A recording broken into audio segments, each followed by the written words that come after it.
It was a rainy autumn evening when I first pulled up to the old Victorian house on Elm Street. The kind of night where the wind howls like a wounded animal and the trees claw at the sky. I'd inherited the place from my estranged aunt, Eleanor, who had passed away under mysterious circumstances. The lawyer's letter said she died in her sleep, but the locals whispered otherwise. As I stepped out of my car, the gravel crunching under my boots, a chill ran down my spine. Not from the cold, but from the way the house seemed to watch me. Its windows were like dark, unblinking eyes, and the faded paint peeled like old skin. I fumbled with the keys, my hands trembling slightly from the long drive. Pushing the door open, it creaked on rusty hinges, releasing a musty scent that hit me like a wave. Dust, decay, and something faintly metallic like blood. "Hello," I called out, my voice echoing through the empty halls. No answer, of course. I was alone. Or so I thought. That first night, I unpacked in the living room, surrounded by antique furniture draped in white sheets like ghosts in waiting. My name is Alex, by the way, a 32-year-old graphic designer from the city, seeking a fresh start after a messy breakup. I needed solitude, but this place felt too isolated, too alive. As I sipped a lukewarm coffee, the rain pattered against the windows, lulling me into a false sense of calm. Then it started, a soft whisper, barely audible over the storm. "Alex." My heart skipped a beat. I froze, coffee mud halfway to my lips, my eyes widening in disbelief. The voice was faint, feminine, almost pleading. I set the mug down with a clatter, my pulse racing. "Who's there?" I demanded, my voice cracking with a mix of fear and irritation. Silence. I laughed it off nervously, rubbing my temples. Exhaustion from the drive, that's all. But deep down, a knot of unease twisted in my gut. The next morning, sunlight filtered through the grimy curtains, banishing the night shadows. I explored the house, my curiosity overriding the lingering dread. The upstairs hallway was lined with faded portraits of stern-faced ancestors, their eyes following me with judgmental stares. In Aunt Eleanor's bedroom, I found her diary tucked under the mattress. The leather cover was worn, pages yellowed with age. Flipping through, my brows furrowed in confusion.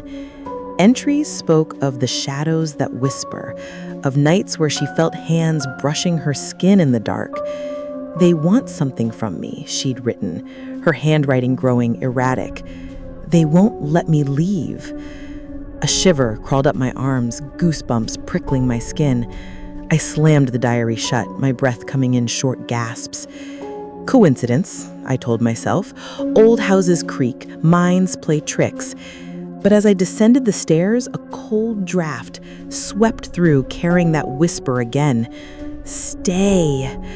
I darted around, wide with alarm. Nothing. No one. I shook my head, forcing a smile. Forced. Tight-lipped, the kind that hides mounting panic. Days blurred into a routine of avoidance. I'd work on my laptop during the day, blasting music to drown out any anomalies. But at night, the house came alive. One evening, as thunder rumbled outside, I heard scratching from the walls, like nails dragging across wood. My face paled, sweat beading on my forehead despite the chill. I grabbed a flashlight, my hands slick with fear, and pressed my ear to the plaster. The scratching stopped, replaced by a low chuckle that sent ice through my veins. "Who the hell is doing this?" I muttered, my voice trembling with rage and terror. I tore open the basement door, the stairs descending into pitch blackness. The air down there was thick, oppressive, like breathing through wet cloth.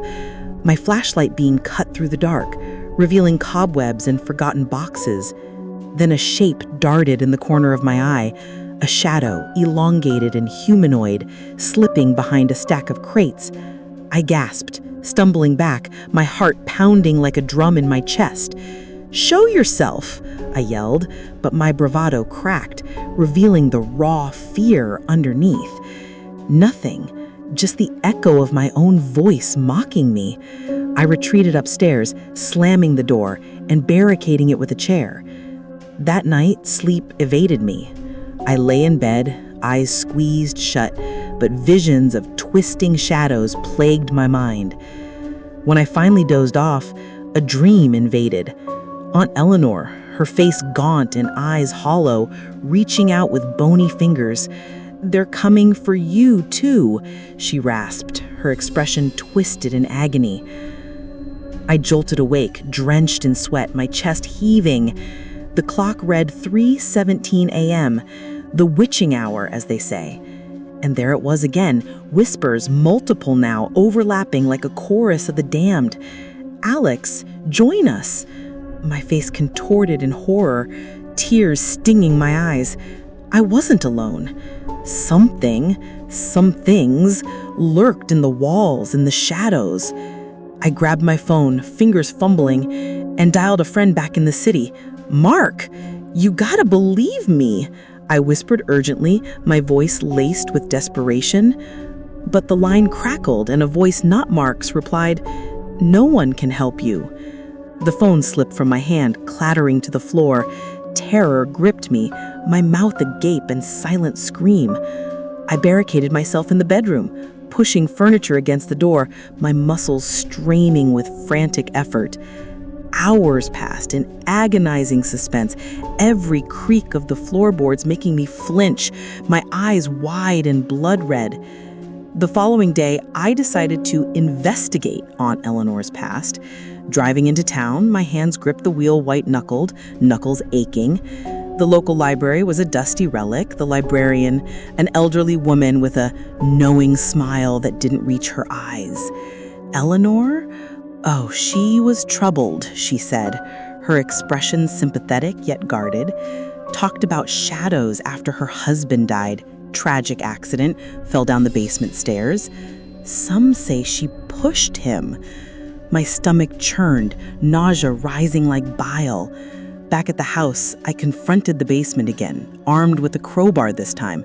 My face was set in grim determination, jaw clenched. As I pried open a loose floorboard, revealed beneath was a hidden compartment.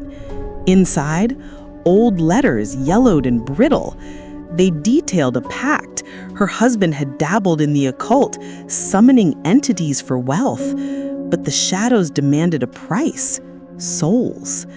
A gust of wind extinguished my light, plunging me into darkness. Panic surged, my breath ragged. Whispers encircled me now, closer, intimate. "Give in." Something brushed my ankle. Cold, ethereal fingers. I screamed, a guttural cry of pure fright, swinging the crowbar blindly. It connected with nothing but air. Stumbling up the stairs, I tripped, pain shooting through my knee, but adrenaline propelled me forward. That night was the worst. The storm raged outside, lightning illuminating the room in stark flashes. Shadows danced on the walls, morphing into grotesque figures with elongated limbs and gaping mouths.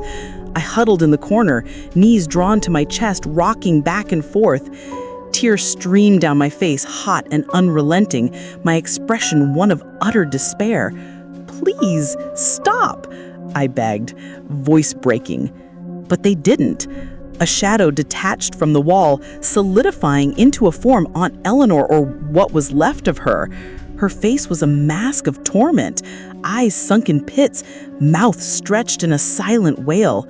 She reached for me, her touch like frostbite. Thrill turned to terror as I scrambled away, heart hammering so hard I thought it would burst.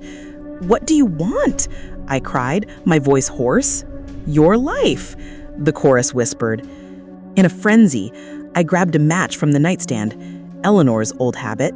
She'd smoked. Striking it, I held the flame high. The shadows recoiled, hissing like snakes. Emboldened, my eyes narrowed in fierce resolve, I lit the curtains, the flames leaping hungrily.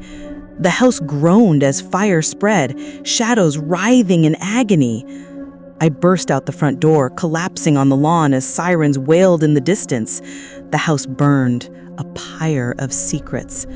But as I watched, relief washing over me in waves, a final whisper caressed my ear. "We'll find you again."